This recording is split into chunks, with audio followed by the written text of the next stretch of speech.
el honor de escuchar en su voz en vivo y en directo esta charla increíblemente interesante. No me sorprende que esta iniciativa haya tenido una historia tan masiva, con participantes desde Chiloé hasta las Islas Canarias.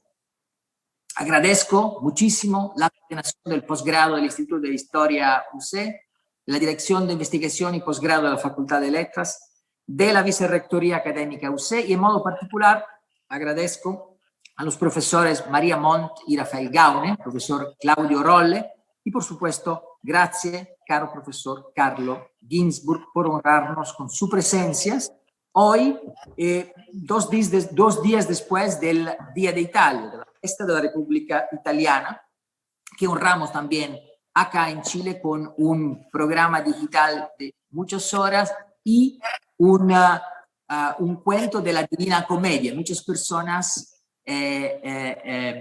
leyeron la Divina Comedia, distintas partes, infierno, purgatorio y paraíso, para darle nueva vida a esta enorme contribución a la cultura mundial. Muchísimas gracias y disfruten de las palabras del profesor Ginzburg.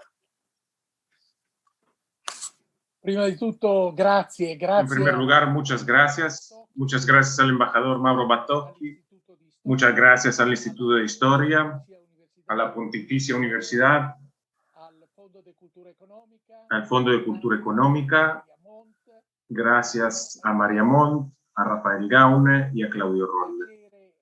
Es un gusto, es un honor estar aquí. Voy a empezar con 2 observaciones obvias. La lectura de Dante tuvo por Auerbach una importancia crucial. Auerbach tuvo una importancia crucial para nuestra manera de leer a Dante. Sobre ambos temas se escribió mucho. Voy a tratar aquí de mostrar que sobre ambos temas hay todavía algo por decir. Voy a empezar por la cronología. Alguien escribió que Auerbach habría comenzado su propia actividad de estudioso ocupándose de Vico. El interés hacia Dante habría emergido solamente en un segundo tiempo. Esta observación no tiene en cuenta ni de la traducción del soneto, tanto gentile e tanto onesta pare, ni de un artículo de 2 páginas sobre Dante, publicado en 1921 en la Neue Rundschau. Ese fue el primer escrito publicado por Auerbach después de la disertación juvenil sobre argumento jurídico. El artículo, escrito en ocasión del 6º centenario de la muerte de Dante, no era un escrito de circunstancia. Evocando implícitamente el ensayo de Walter Benjamin, Destino y Carácter, aparecido pocos meses antes, Auerbach empezaba por las palabras de Heráclito. El carácter del hombre es su destino, daimon. Pero mientras que Benjamin había redefinido los 2 conceptos, carácter y destino, subrayando su divergencia, Auerbach, en cambio, subrayó su unidad. En la comedia, observó Auerbach, carácter y destino son una sola cosa. El yo autónomo, así dice Auerbach, cito, es creado por Dios como un ser singular, pero ha recibido la libertad de decidir. Fin de la cita. La singularidad humana y el destino son para Dante fenómenos entrelazados. Cito, el destino es el único juez, el destino es Dios, y la personalidad en sí, ansí, no tiene ningún valor. Fin de la cita. En pocas densas frases, Auerbach desarrollaba implícitamente un paso de las lecciones de Hegel sobre la estética, en el cual se reconocía en el sujeto de la comedia, y cito, la obra más alta que cada hombre tiene que realizar sobre sí mismo, su vida, con la cual él se determina su propio eterno destino. Fin de la cita. Como se ha relevado, a lo largo de toda su vida, Auerbach reelaboró algunas ideas fundamentales de forma casi obsesiva. Esta continuidad es, en el caso de Dante, particularmente evidente. En 1929, Auerbach publicó Dante, poeta del mundo terrenal, un libro que, empezando desde el título y del epígrafe que cita Heráclito, el carácter del hombre es su propio destino, rendía tácitamente al artículo aparecido en Die Neue Rundschau. Sin embargo, el primer capítulo del libro, aparte de desarrollar la idea que en la comedia la vida terrenal está proyectada en el más allá, anticipaba algunos de los temas y de las categorías fundamentales de mímesis. La noción de arte de la imitación era introducida como corrección de realismo, definido, cito, una palabra así tan ambigua y con un significado muy cambiante. Auerbach evocaba rápidamente algunas de las transformaciones que el arte de la imitación había conocido a lo largo de la historia.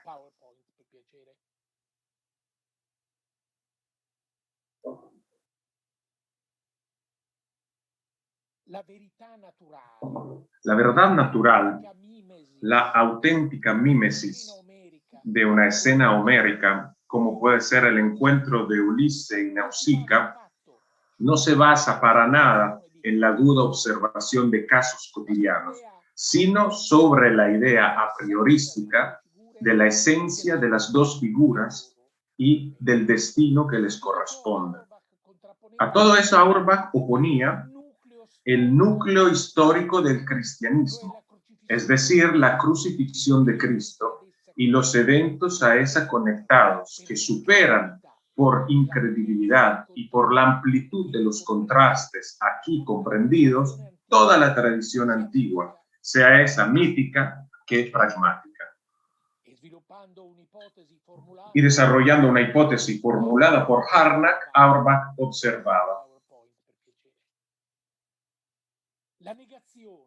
la negación y la visión de Pedro, en su contraste paradójico y, a pesar de eso, evidente, son, sin embargo, el ejemplo más eminente de una situación de hecho que domina la historia de Jesús desde sus principios. Desde el principio, él se mueve entre mofadores malignos y creyentes fanáticos, en un aura compuesta en la manera más rara y sublime y de ridículo. Fin de la cita.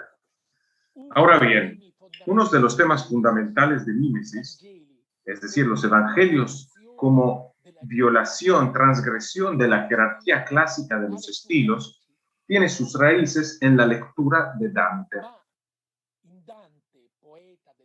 Sin embargo, en Dante, poeta del mundo terrenal, falta todavía un elemento destinado a llegar a ser, en algunos años, un peso decisivo: la perspectiva figural.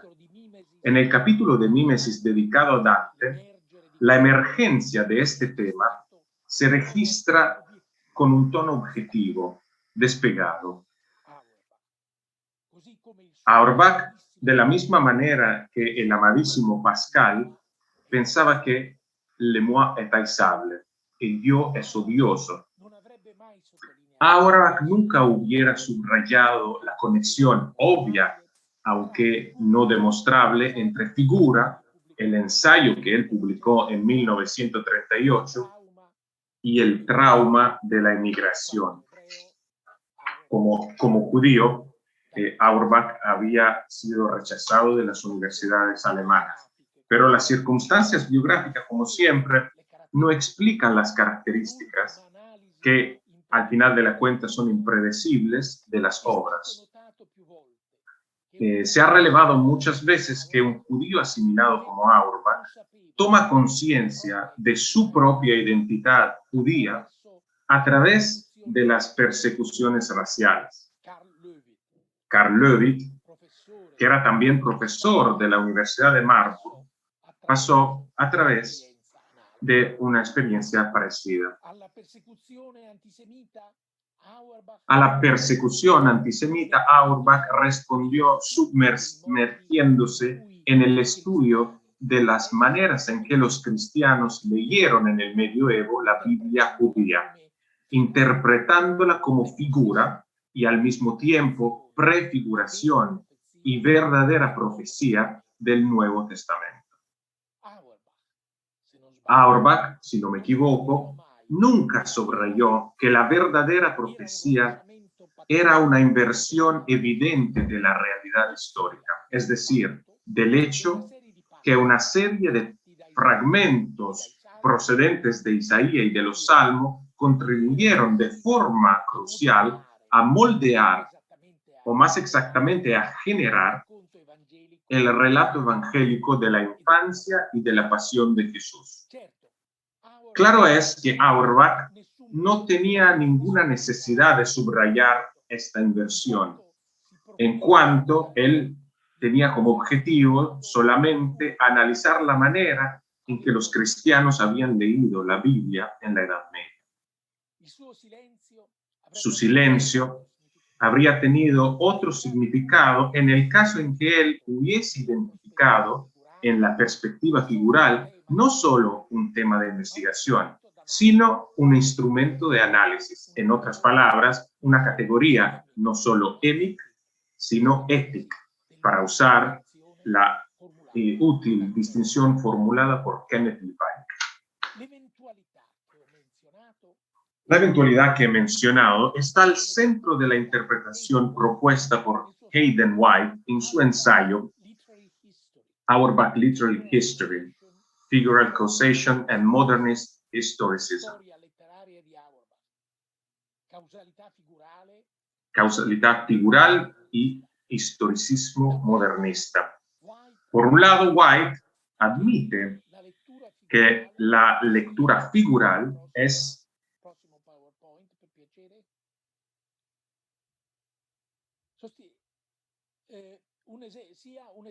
un ejemplo de expropiación teológica específicamente cristiana de la religión judía. Por el otro lado, releva que Auerbach se sirve del modelo del cumplimiento figural como de una trama diacrónica que le permite escribir la historia de la literatura occidental. El cumplimiento figural constituye el principio de mediación entre periodos sucesivos de la historia literaria, o por lo menos entre periodos sucesivos dentro de una tradición literaria común.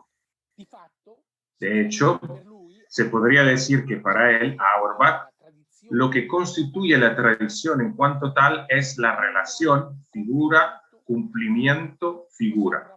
Es decir, una relación genealógica basada en expropiaciones sucesivas. Fin de la cita.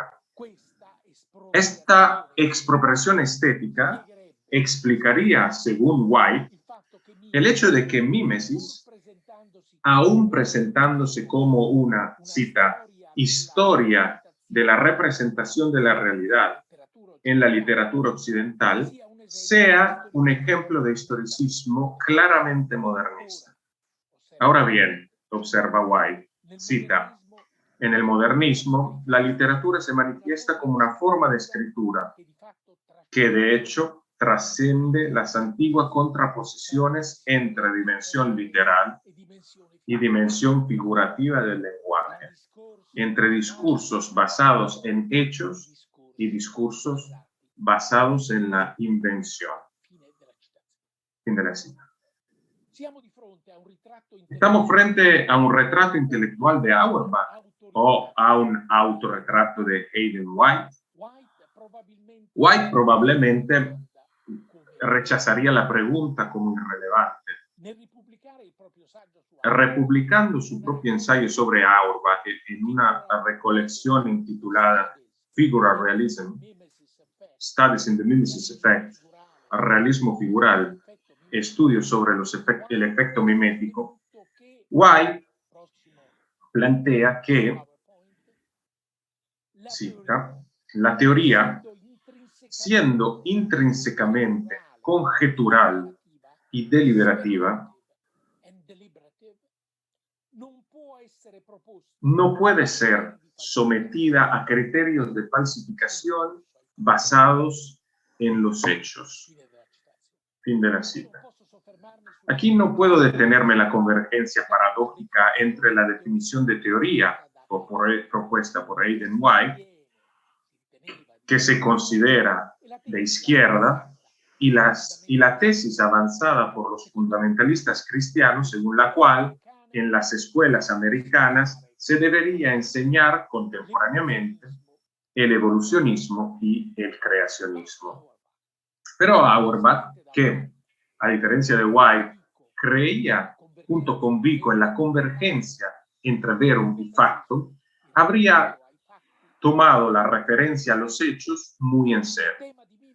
El tema de mímesis es, como declara el subtítulo, la representación de la realidad, literalmente la realidad representada,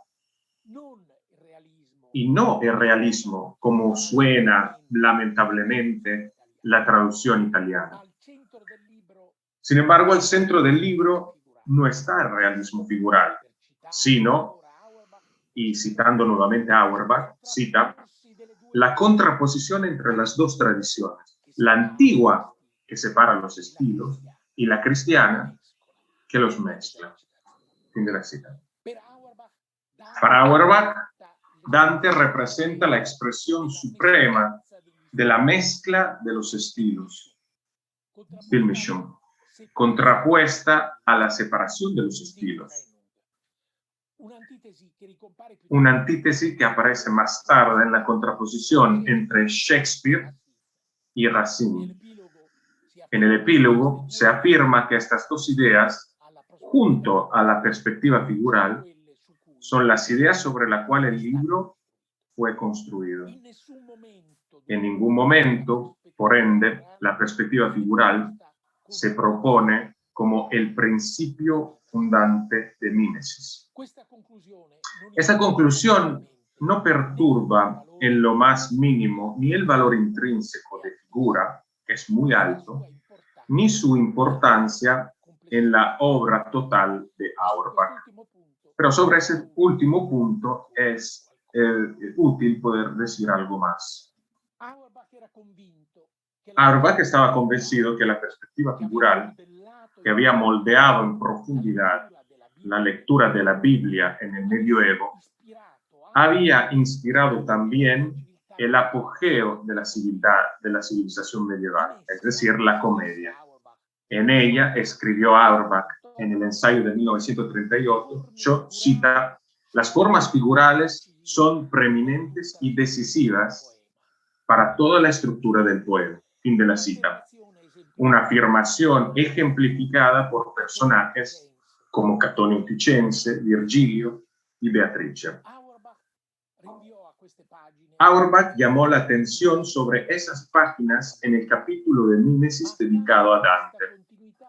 Pero junto a esta continuidad se abría camino una duda sobre los límites de la validez de la lectura figural del poema dantesco. Así escribía Auerbach.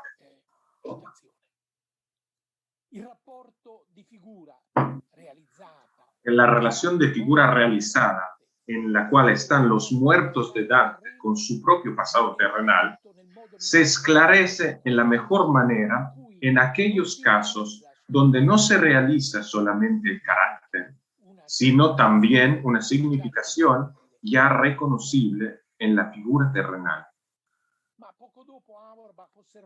Sin embargo, poco después Auerbach observaba que, cito, una tal demostración solamente puede darse de forma muy difícil.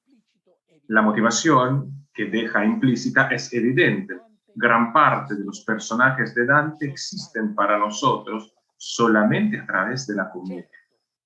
Claro es, continuaba Auerbach, cita, en los casos en que se otorga esa demostración, se puede reconocer la fundamental concepción dantesca del individuo sobre la tierra y en el más allá.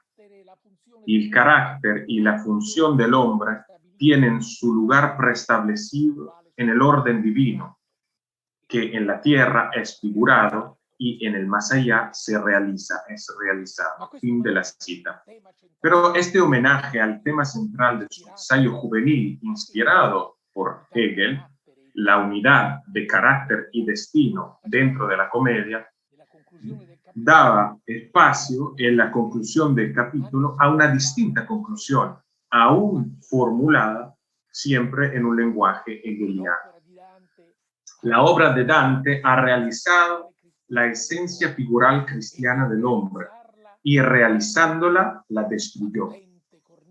El poderoso marco se rompió por la fuerza de las imágenes que ese marco enmarcaba.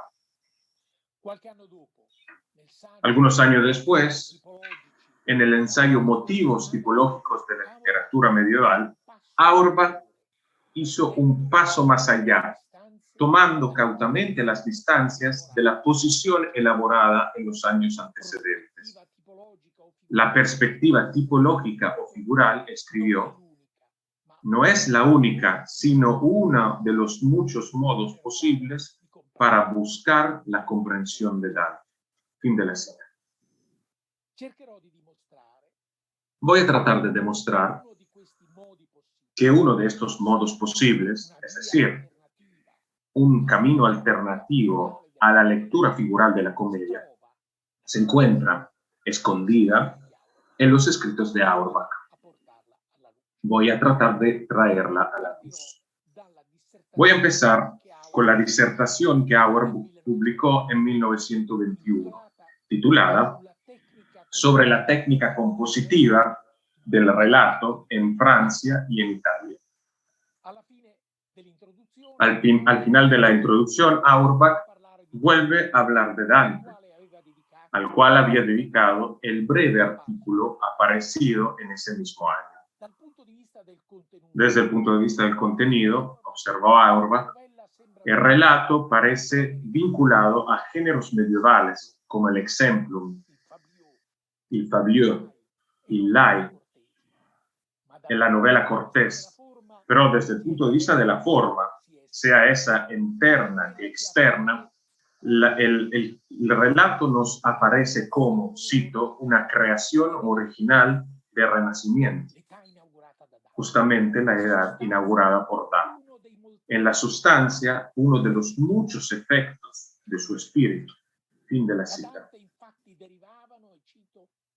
De Dante, de hecho, deriva en la mirada apasionada sobre la vida terrenal, la nueva actitud aristocrática que no es feudal, sino individualista, la capacidad de expresar un evento en el plano formal. Fin de la cita. Este escrito juvenil sobre el origen del relato como género literario aparece a primera vista bastante decepcionante.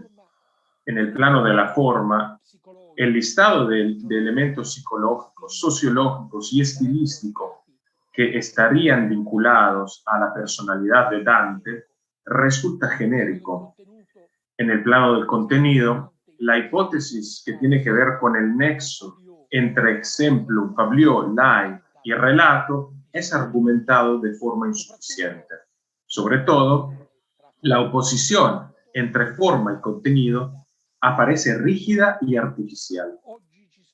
Hoy en día nos esforzaríamos de explicar la emergencia de un género literario como el relato, buscando una perspectiva unitaria fundada sobre categorías capaces de mediar entre forma y contenido.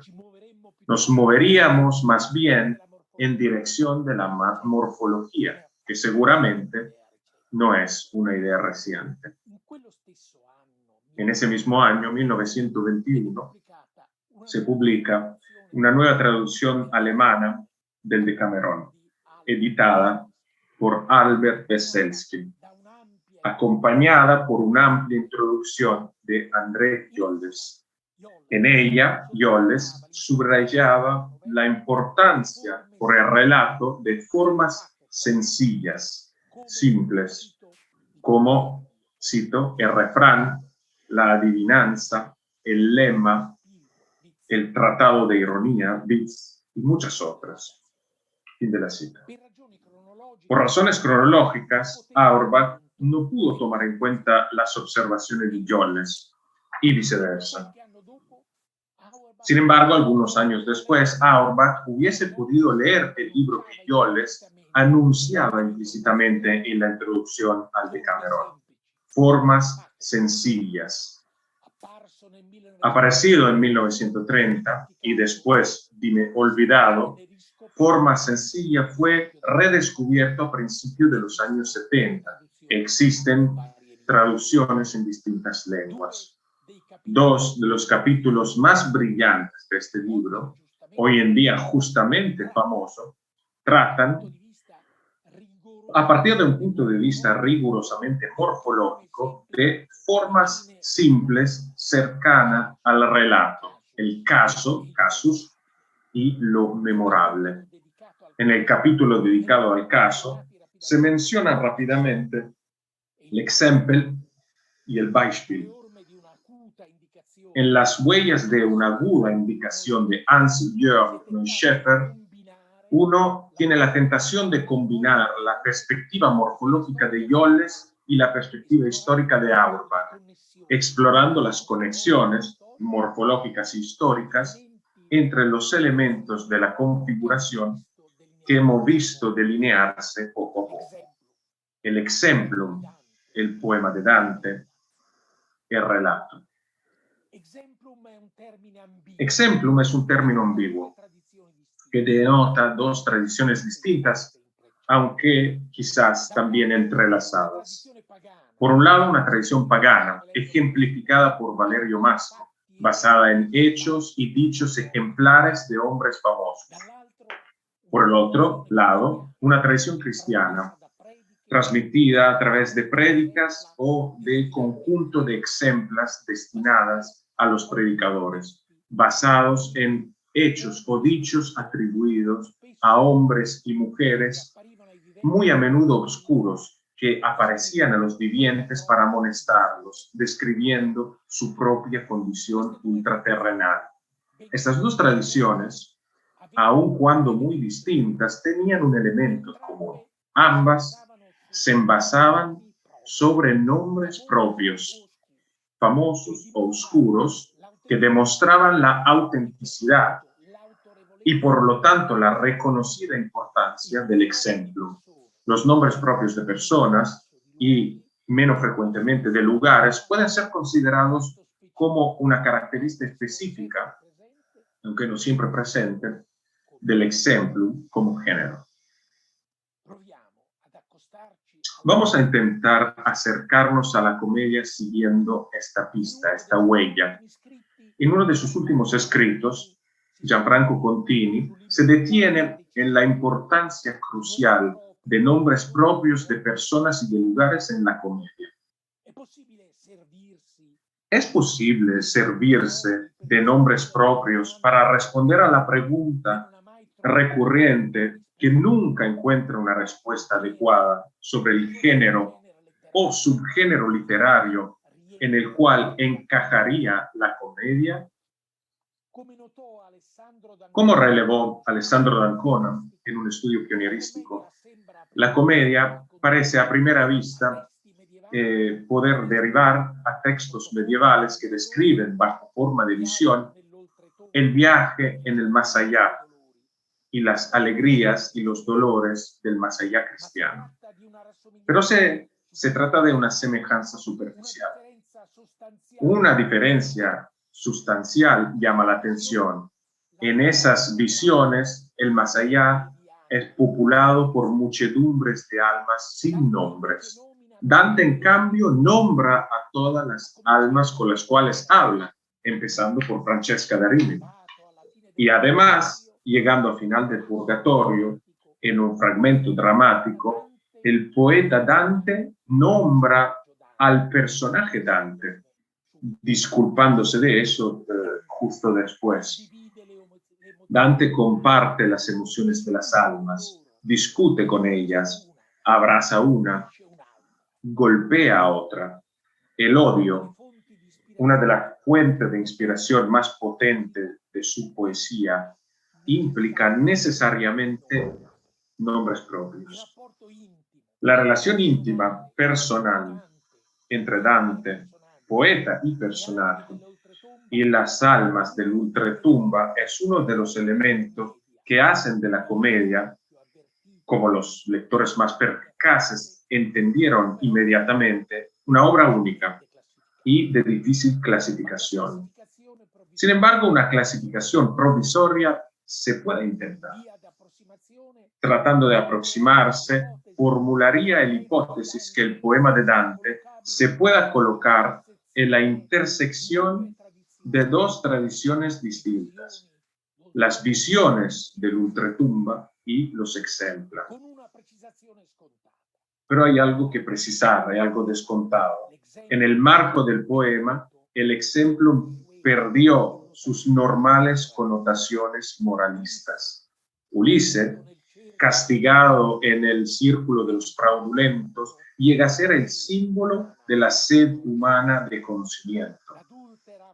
La adúltera Francesca da Rimini cuenta los inicios de su propio amor con su cuñado, haciendo caer a Dante en deliquio y poniendo en gran vergüenza un culto comentador del inicio de 1900 que no podía explicarse el hecho de que faltara una condena moral hacia la pecadora. Y podríamos continuar.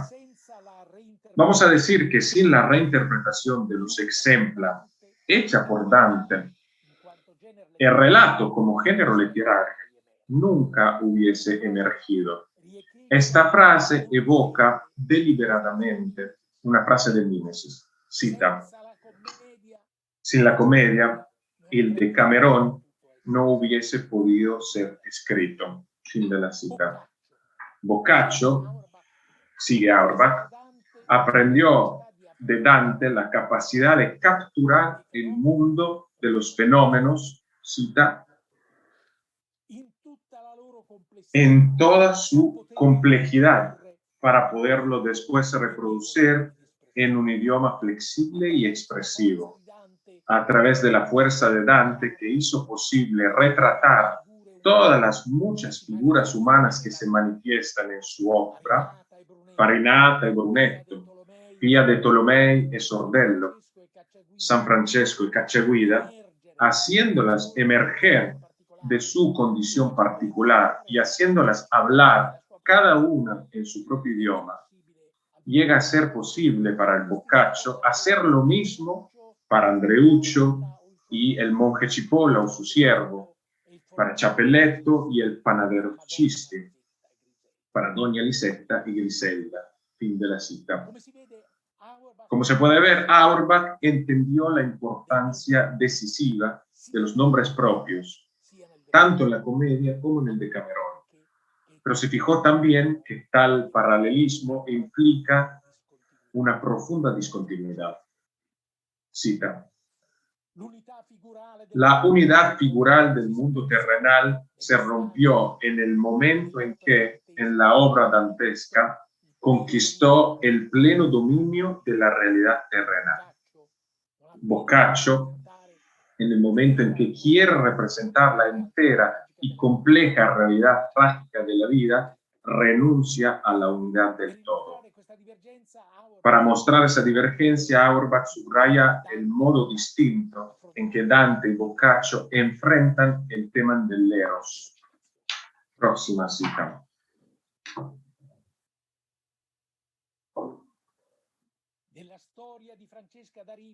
En la historia de Francesca da Rimini, Dante, coherente con su carácter y al momento de su desarrollo, había representado lo grande y lo concreto. En las historias amorosas que Boccaccio quiere conducir trágicamente o noblemente, prevalece lo aventuroso y lo sentimental. Dante ha dejado de mencionar las circunstancias en las cuales Francesca y Paolo son sorprendidos por el marido. Fin de la cita. El que ponga cabeza a las condiciones en que Auerbach escribió por mimesis, lejos de grandes bibliotecas, no se va a sorprender del hecho de que aquí falte una referencia a las páginas de las exposiciones sobre la comedia, en la cual Boccaccio habló de las circunstancias no mencionadas por Dante, en las cuales Francesca y Paolo son sorprendidos por el marido. Justamente esa página que alguien ha definido el relato 101 del Decamerone, trae un elemento más a favor de la argumentación de Auerbach. El cuento de Boccaccio se abre con una crítica hacia Dante. La descripción del enamoramiento de Paolo y Francesca que se lee en la comedia es, dice Boccaccio, una ficción, una invención basada en la mera posibilidad. Próxima cita. Yo creo que eso más bien es ficción formada sobre lo que era posible que hubiese pasado, mas yo no creo que el autor Dante supiese que así fuera. Fin de la cita. Al principio de las exposiciones de la comedia, Boccaccio había presentado a Dante como el que dice la verdad y se había esforzado para alejar de palabras como poeta y fingo toda cercanía con la esfera de la mentira. Aún más significativa la insistencia de Boccaccio en declarar que la versión de la historia de Francesca da Rimini por él relatada era, de forma diferente de la inventada por Dante, totalmente verdadera. Uno es tentado de leer en esta reescritura del episodio de Francesca un símbolo de la relación ambivalente de Boccaccio hacia Dante, una relación nutrida de admiración, imitación y competición. El Decamerón, esa comédie humaine avant la lettre, sería inconcebible, como notó Auerbach, sin la comedia. Sin embargo, tanto los relatos de Boccaccio como el poema de Dante serían inconcebibles sin los exempla. ¿Pero cuáles?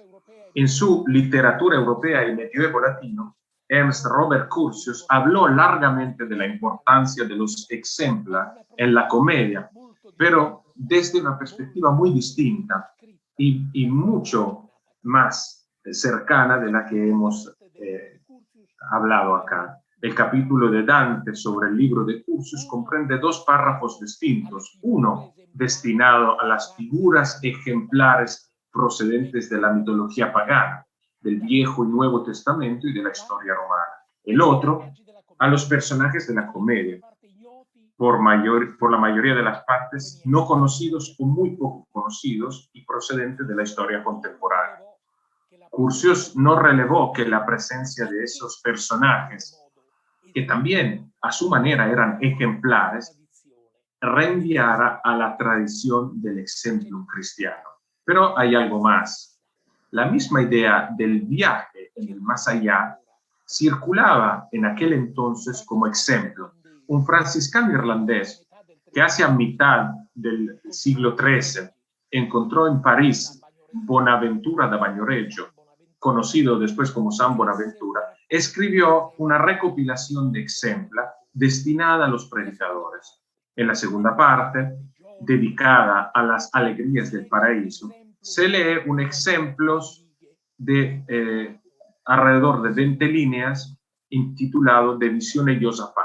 Un joven, atormentado por los estímulos de la carne, invoca a Dios y tiene una visión.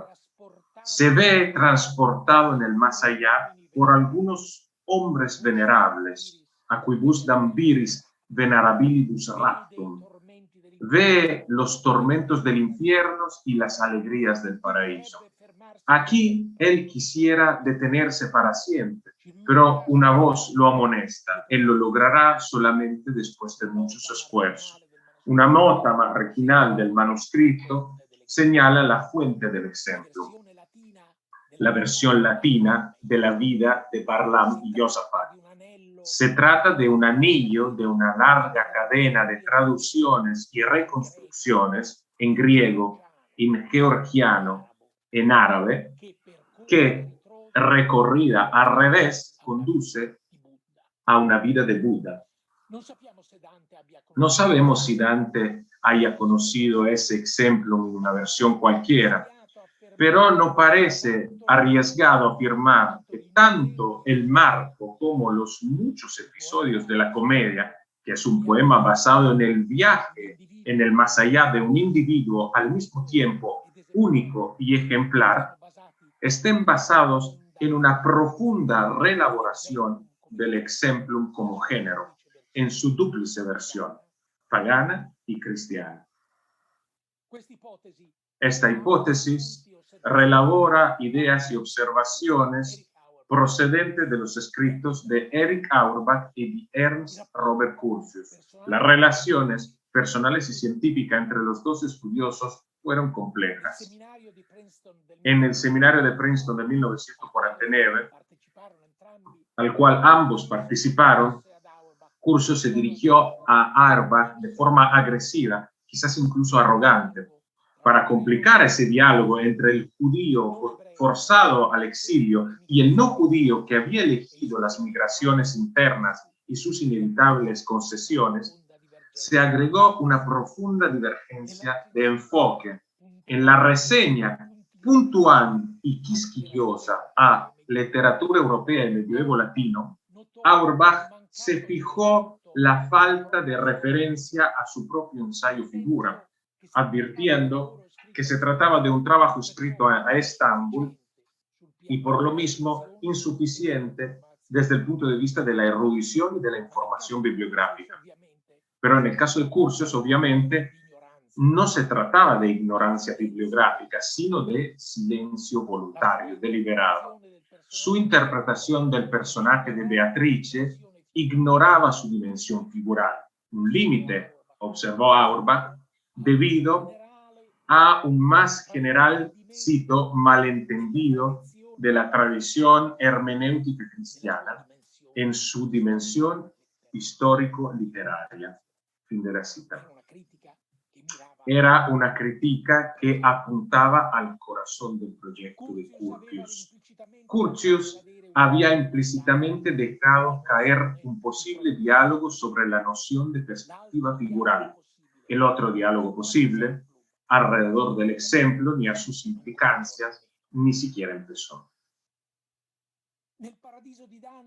En el paraíso de Dante, el filósofo averroísta Sicere di Bramante está sentado cerca de Tommaso de Aquino, con el cual había tenido divergencia cuando vivo. Para Dante, que habla en nombre de Dios, las divergencias humanas se reconcilian a través de la verdad divina. Sin embargo, para los que se conforman con la aspiración a la verdad, las divergencias nunca se borran. Un diálogo que nunca empezó puede transformarse en un elemento de la investigación. Muchas gracias.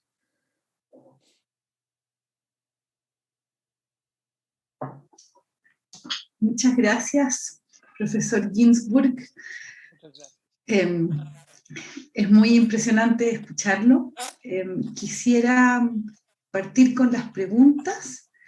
Y tenemos una primera pregunta que está en italiano, así que le pediría al profesor Claudio Rolle que la lea, de Danilo, que está en el chat. Claudio.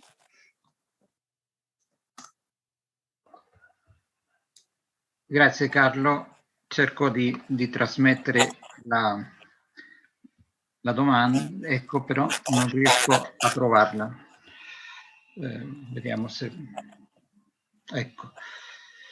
Danilo Sousa Ferreira scrive: egregio professore Ginsburg, oltre all'analisi dantesca di Auerbach, lo scrittore argentino Borges realiza El escritor argentino Borges realiza en la obra Nueve ensayos dantescos. ¿Es posible buscar un paralelo entre ellos? Esta es la pregunta que hace Danilo Sousa Ferreira. Bueno, confieso de no poder responder, no saber responder un paralelismo, pero un paralelismo ¿en qué sentido? Entiendo que el que pone esa pregunta tiene una posible respuesta. Vamos a ver si es posible para mí reaccionar a su inicio de respuesta. Muy bien.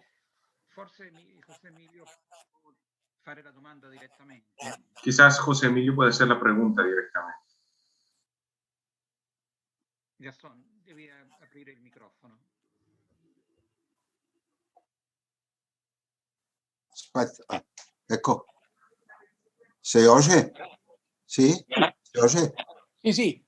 Sí. Ma la faccio in spagnolo, così Sì, capiscono sì. tutti. Sí. Bene. Has mencionado hacia el fin el confronto, digamos así, entre Curtius y Auerbach, donde entra la cuestión de Beatriz, el significado de Beatrice. Mi pregunta iba en ese sentido. Casi todos los personajes que aparecen en la comedia pueden tener una encarnadura real, ¿sí?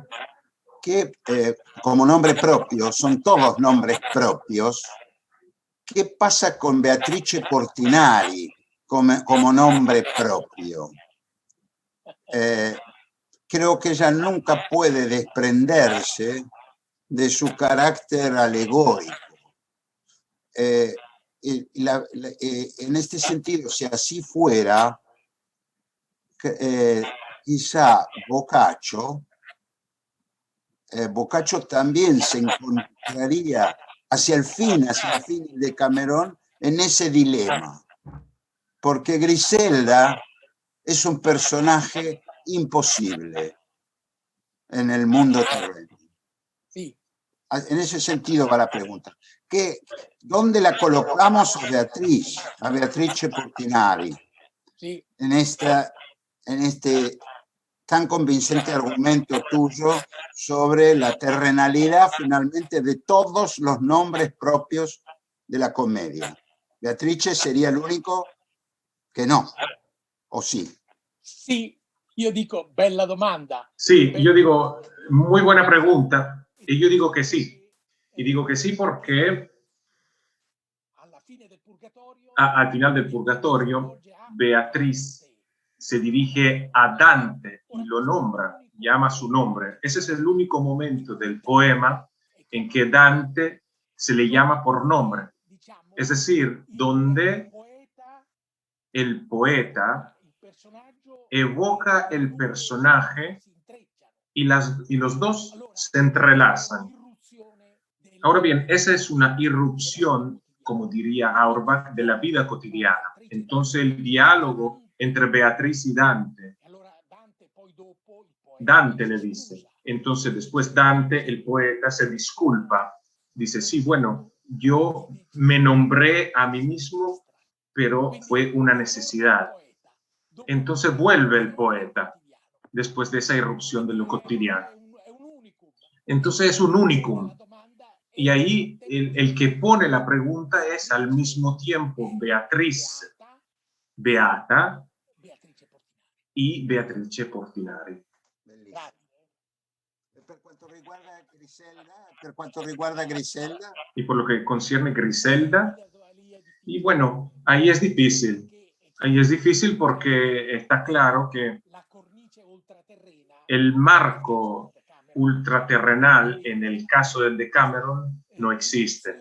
Entonces, esta irrupción de lo cotidiano no es posible, porque lo cotidiano está ahí, está ya presente. Grazie, Carlo. Grazie. Grazie a te, Gastone.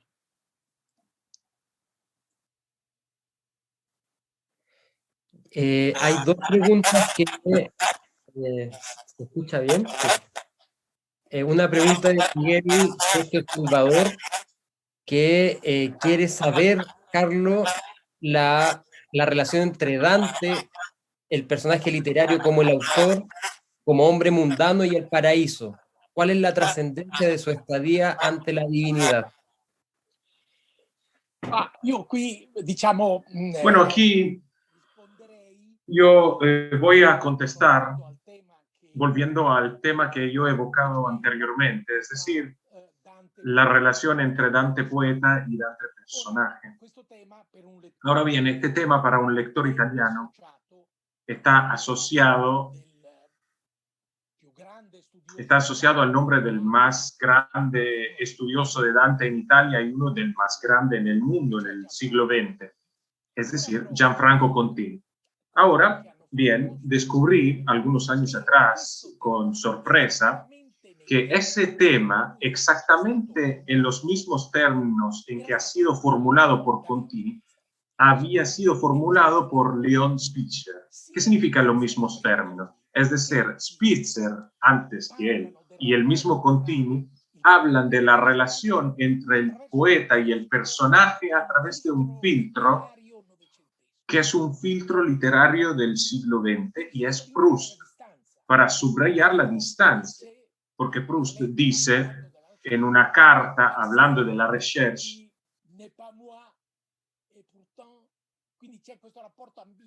entonces hay una relación ambigua, entonces ¿es él o no es él? Ahora bien, para un lector del siglo XX, el punto de inicio para examinar este problema de la relación entre Dante poeta y Dante personaje es Proust, y para subrayar también la distancia.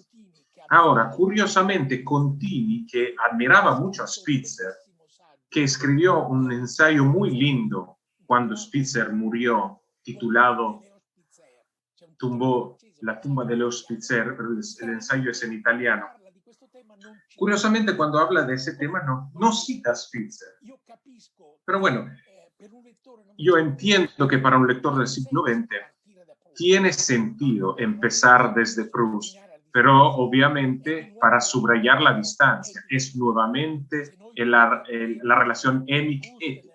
Si proyectáramos Proust en la comedia, tendríamos un vulgar anacronismo.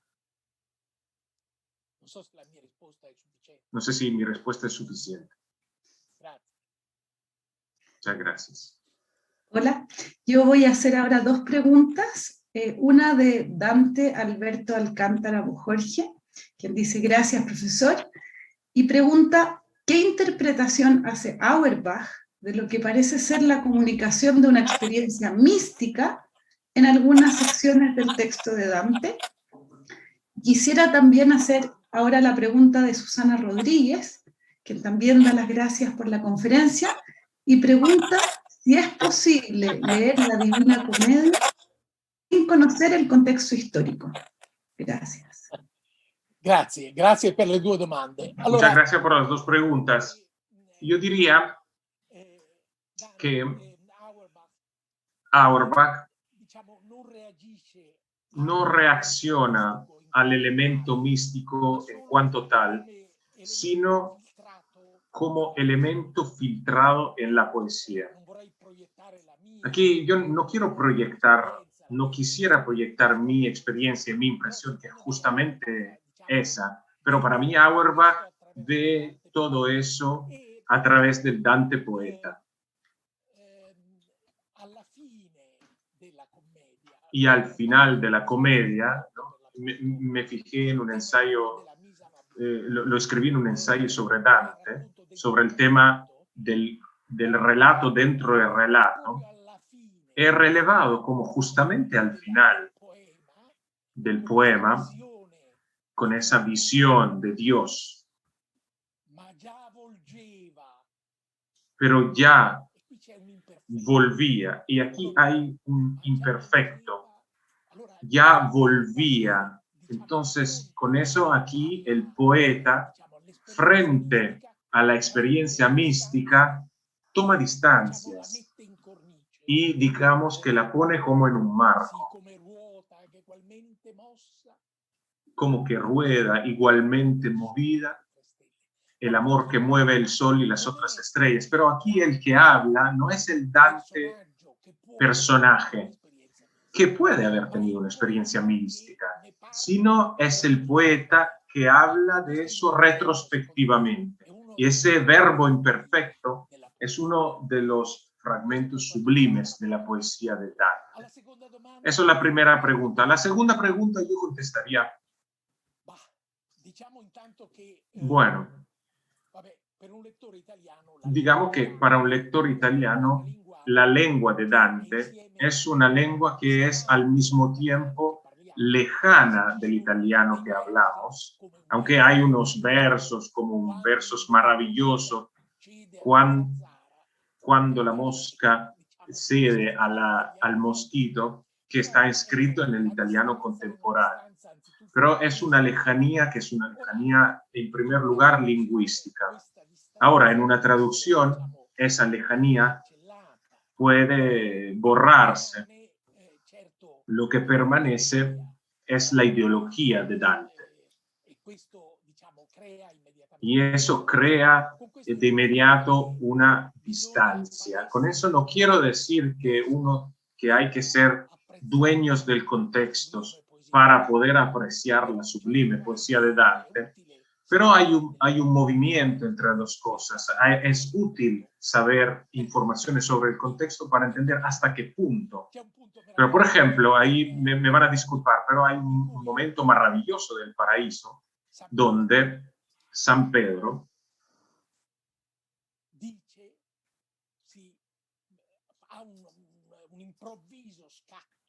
tiene un repentino movimiento y habla de una persona que no nombra.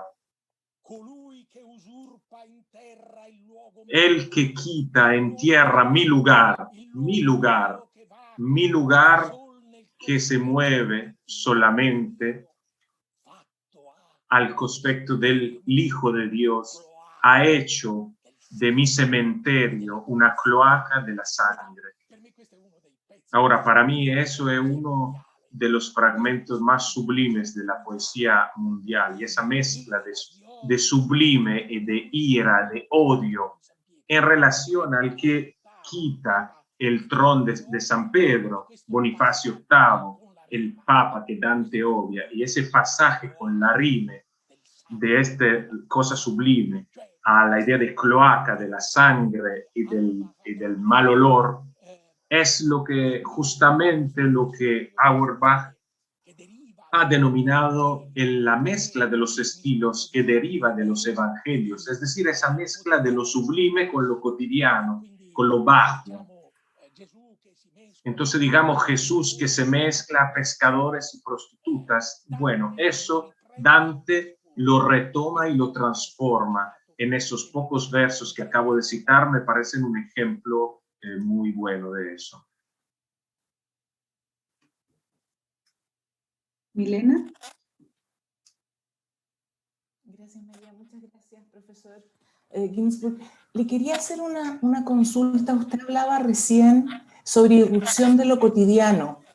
Y en teatro se habla hace 2 décadas mucho de la irrupción de lo real.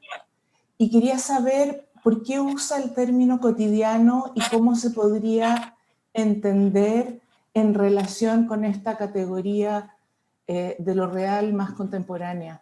Sí, gracias. Allora, sí, muchas gracias. En realidad ese cotidiano es una cita de Auerbach que insiste mucho en esa categoría. En realidad, aun cuando habla en el subtítulo de Mimesis de realidad representada, toma distancia del término realismo. Y por eso digo que es una lástima que la traducción italiana diga el realismo. Entonces hay como una elección política ahí, que está vinculada con las polémicas sobre el realismo en ámbito marxismo en la época después de la guerra en Italia. Pero en realidad Auerbach no usa el término realismo como una categoría que puede viajar tranquilamente, mientras que el término cotidiano sí. Es decir, la idea de que hay una realidad cotidiana que irrumpe o que no irrumpe, por ejemplo, en el Hansin, donde tenemos en cambio esa distancia en relación a lo cotidiano, pero en cambio en Dante es muy presente.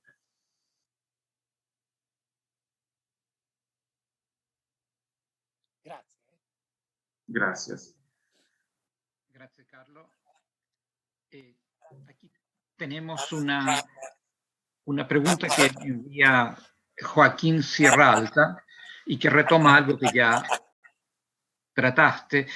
Consideramos entonces, por ese detalle de Beatrice, la conjunción entre el texto y la vida real y cotidiana, quizás la comedia representa una pionera forma de modernidad literaria, adelantada a su tiempo. ¿Existe alguna otra marca de modernidad en la comedia? ¿Cuál o cuáles serían? Ma io dunque ringrazio per la domanda. Pero yo agradezco por la pregunta, pero quiero decir que la categoría de modernidad me deja perplejo. Porque modernidad, digamos, en relación con qué momento, de qué modernidad estamos hablando. Y digamos, es la modernidad de la cual somos contemporáneos. No sé, es una categoría que me parece que no tiene un valor analítico. Entonces yo diría que seguramente Dante habla a nosotros, nos habla. Yo siempre digo que yo soy italiano, entonces considero un privilegio el hecho de poder leer a Dante en mi lengua materna. Quando Dante dice di Arnaud Daniel, cuando Dante dice de Arnaud Daniel, el poeta provenzal, el mejor errador de lo hablar materno, el herrero del hablar maternal, ese carácter físico de la imagen, pero nuevamente en un contexto, estamos en el paraíso. Entonces esa mezcla de los estilos, una vez más, seguramente es algo que tiene una fuerte resonancia. Esta mañana he leído un ensayo que yo no conocía dedicado a un lector de Dante, es decir, Pier Paolo Pasolini. Pasolini leyó Dante a través de Auerbach. Sobre eso no hay ninguna duda. También a través de Contini, obviamente. Contini fue el primero en reseñar a Pasolini como poeta friulano, de Friuli, pero en la revista Officina,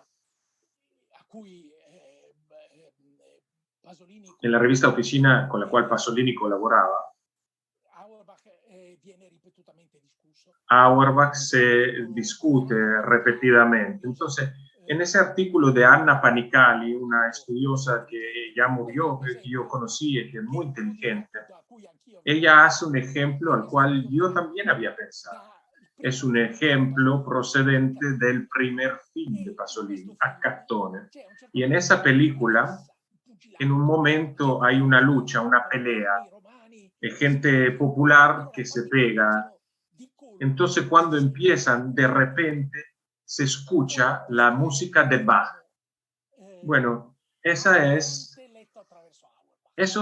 Dante leído a través de Auerbach, es decir, lo sublime y lo vulgar mezclados. No hay ninguna duda de que Pasolini ha sido profundamente influenciado por eso. Modernidad. Sí, yo no es que la considere una virtud. Dante no lo necesita.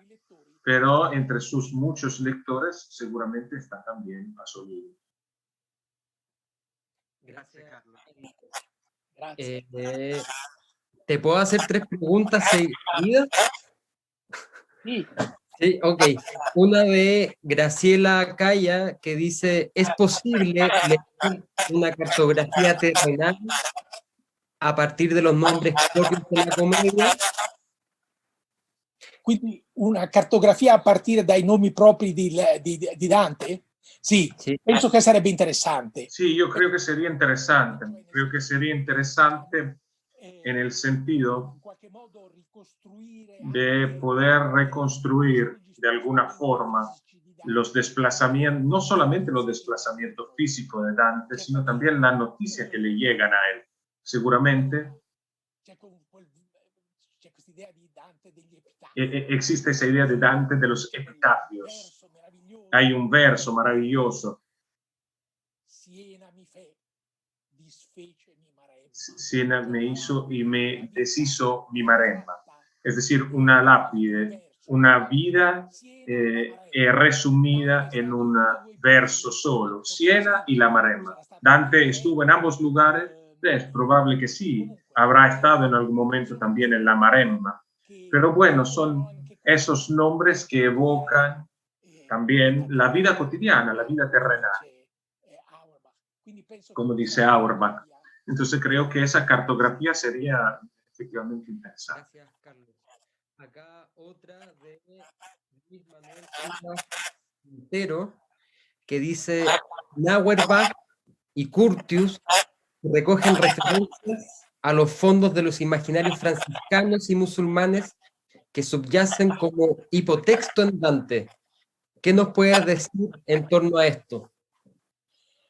Allora, in effetti qui... Bueno, efectivamente, eso es un terreno sobre el cual yo soy ignorante. Sé que efectivamente se han hecho unos estudios para tratar de encontrar una posible genealogía muy indirecta que vincula la cultura musulmana con Dante. Claro es que para Dante, Mohammed es una figura que está en el infierno, entre lo que se minan escándalos y divisiones. En Mohammed y cerca de él Ali, emergido hasta la cara, descrito a través de una deformidad física. Claramente para Dante el mundo musulmano es algo no solamente muy lejano, completamente extraño, lejano, pero algo puede haber llegado a pesar de ese anti-islamismo declarado, algo puede haber llegado del mundo islámico, pero aquí no tengo la capacidad de responder. Que hago es si se puede desarrollar más la idea de mímesis y su vinculación con el modernismo en Auerbach. Si existe una teoría de la historia, esa pregunta la hace Valentín Palomé. Quindi il rapporto fra l'idea di mimesis e l'idea di modernismo? Sì, en Auerbach. Ecco, allora di nuovo qui siamo... Bueno, nuevamente, antes se hablaba de modernidad, ahora estamos hablando de modernismo. Ahora, modernismo, ¿cómo podemos traducirlo para que estar en un terreno más concreto? Quizás podríamos decir lo que se llamaba el arte de vanguardia del siglo XX, eso sería el modernismo. Ahora, Auerbach es contemporáneo de los expresionistas.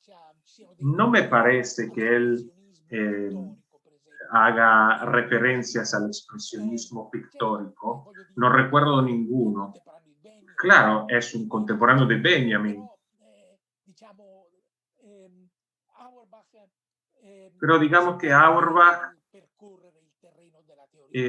no recorre el terreno de la teoría. Su ensayo más teórico, que es Figura, que es un ensayo estupendo, es pensado también como un ensayo histórico. Entonces la teoría está abajo, está como que escondida, es su subtexto. Gracias, Carlos. Gracias. Yo tengo dos preguntas. La primera es de Gabriela Maraza y gracias por compartir el conocimiento. Y su pregunta es ¿cómo acercar la Divina Comedia a los niños? Y ella escribe desde Argentina y dice, en Argentina no se estudia en los colegios. ¿Hay alguna edición que usted conozca para introducirla a los más jóvenes? Dunque, sì, Sì. Allora, non è... Bueno, non sono tanto... no estoy tan capaz de responder. Entonces yo entiendo que la mejor introducción, quizás el libro de Auerbach sobre Dante es un libro quizás demasiado largo, quizás implica una distancia cultural. Los ensayos de Contini seguramente son muy complejos. Debo decir, es una pregunta a la cual no sé mucho contestar.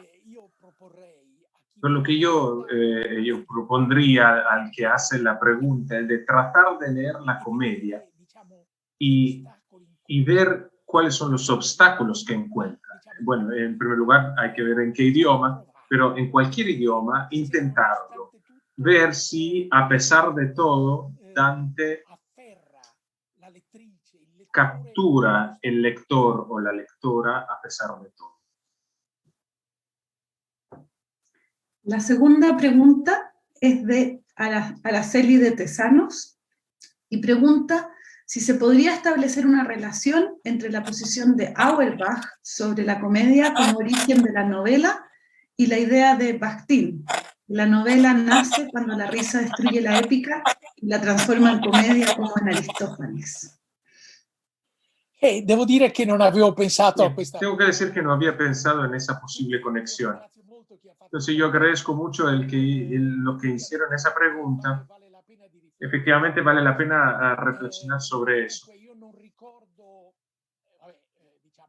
Yo no recuerdo, bueno, la única posibilidad sería que Bakhtin haya leído a Auerbach, pero no recuerdo citas de Bakhtin sobre Auerbach o menciones. Francamente no recuerdo. No digo haberlo leído todo, pero se podría pensar en posibles fuentes comunes. Aquí, pero, solicitado por esa linda pregunta, me pregunto si el libro de Holles no podría haber sido leído por ambos, porque naturalmente Bakhtin leía el alemán, así como Auerbach, que era alemán de nacimiento.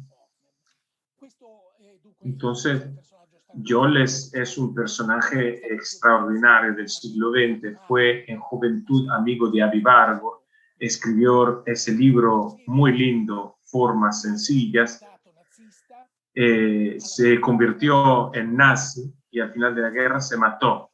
Una figura trágica. Ese libro yo recuerdo que lo leí en francés en los años 70 cuando fue redescubierto. Y es un libro que no hace mucho tiempo fue traducido al inglés. Es un texto clave de la morfología literaria. Ahora, el interés de Bakhtin hacia la morfología es evidente, le llega a través de Goethe.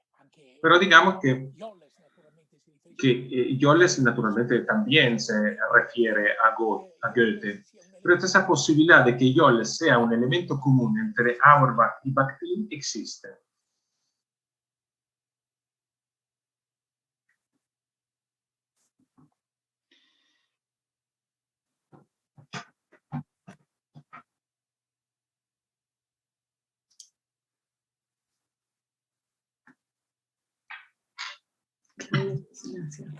¿Ahí? Muy bien. Muchas gracias, Carlos. Después conversaremos sobre la traducción española de Jolles. Aquí tenemos una pregunta que plantea Juan Ávila a propósito del tema de Dante y su obra. ¿Qué apreciación tiene usted de que la Divina Comedia haya sido escrita en el dialecto toscano en vez de latín? Y luego hay otra pregunta de Arturo Mota que pregunta ¿cuál fue la influencia de la comedia en el Renacimiento y quiénes fueron los principales renacentistas influenciados por Dante? Son temas muy questa scelta... Ahora bien, esa elección... Bueno, Dante efectivamente eligió tomar esa decisión y fundó a través del vulgar ilustre, como lo llamaba, fundó la lengua literaria italiana y fundó, digamos, el italiano. Porque no hay ninguna duda que sin Dante el italiano, así como lo tenemos hoy, no existiría, ¿no? Tendríamos muchos dialectos, pero no la lengua italiana. Entonces esa frase retórica sobre el padre Dante, que yo nunca voy a usar, o bueno, sí, entre comillas, pero eso es lo que significa. Lo que concierne, en cambio, las evocaciones de Dante Renacimiento, el más obvio es Miguel Ángel. La parte baja del juicio universal, con Caronte, etc., no se puede pensar sin una lectura de Dante. Y sabemos también, ahora no quisiera equivocarme, pero creo que es Vellutello el comentario que Miguel Ángel lee. No quisiera equivocarme en este momento. Pero digamos que Dante es muy importante para Miguel Ángel, sobre eso no hay ninguna duda. Y después están las ilustraciones de Botticelli, pero Botticelli parece ya muy lejano de Dante y de la comedia, mientras que el diálogo a distancia de Miguel Ángel con Dante es seguramente muy impresionante. Sí, ya falta, queda poco, pero, muchas preguntas por el chat, así que te hago una de Camilo Brodsky, que quisiera saber si en Auerbach arriba cierta conciencia de su propia identidad judía en medio de los episodios de persecución a este pueblo. ¿Existe una mirada precisamente sobre lo judío en la comedia, a sabiendas de que esta expresa también en gran medida el antisemitismo histórico del contexto en que fue originada? Dunque, si sentiva male, io ho sentito fino a... Si escuchó mal. Della sua identità ebraica, sì? Sì, allora, questo bueno, eso es obviamente, como dije, una cosa que se puede leer entre las líneas del ensayo Figura, que él escribió en 1938 y salió a la prensa. El ensayo fue en alemán y salió en una revista italiana, Archivum Romanico.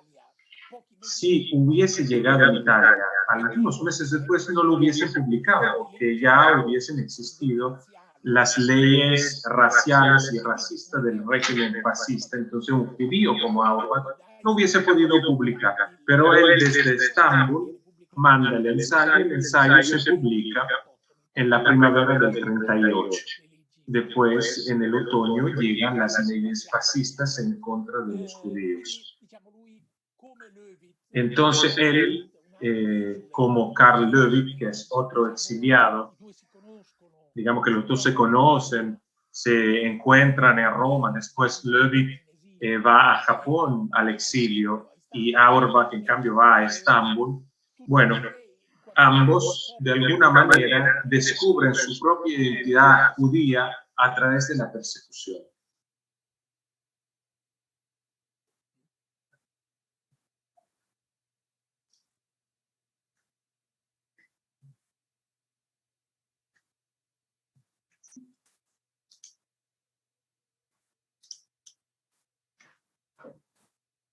María, yo creo que... Sí, estábamos con un tema de audio. Bueno, yo quisiera agradecer la participación del profesor Ginsburg, de tantas preguntas que hay en el chat que lamentablemente no vamos a alcanzar a responder en esta ocasión. Y desde ya, digamos, y agradecer también las respuestas que ha dado el profesor, que ha sido muy interesante cómo se han ido abriendo distintos temas. Y desde ya dejarles invitados el próximo viernes para la siguiente charla del profesor, Plasmar al pueblo, Maquiavelo y Miguel Ángel. Esta grabación quedará disponible en el canal de YouTube de nuestra facultad. Ahora está en italiano y pronto subiremos la versión en castellano. Así que con eso darles las gracias a todos y especialmente al profesor Carlo Ginsburg por su fascinante